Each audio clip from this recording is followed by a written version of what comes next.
All right, it's spring in the low country, but it's interesting because we're not seeing the same spring trends in real estate that we used to. Stay tuned and we'll get after it.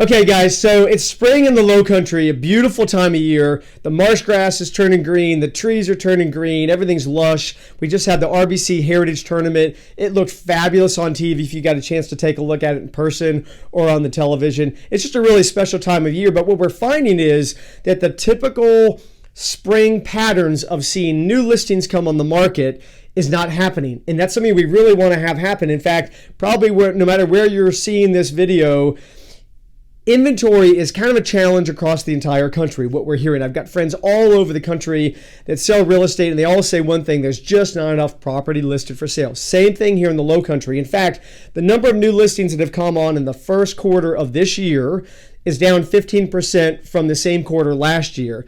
Therefore, the number of pending sales is down 15% same period of time. The number of closed transactions is down 25% from the same time last year. So we've got this little bit of a shrinking market, and yet the great news for anybody that's buying property or owns property is that values continue to inch up, this time about 1.3% over the previous period of time. So values are still continuing to rise, and things are really looking good from that perspective. The average sales price to list price ratio, that negotiation component, dipped down just a little bit under 100%. It's like 98.5% right now. So things are sort of a little bit different in the springtime than we typically would be. Lots of buyer interest in our market. So we've talked before about how we've got buyers that come to us from 30 different states around the country, and we know there's migration from west to east. We know there's migration from north to south. That compresses into the southeast. And then what's the gem of the southeast? Well, we're biased, but we think it's the low country of South Carolina from here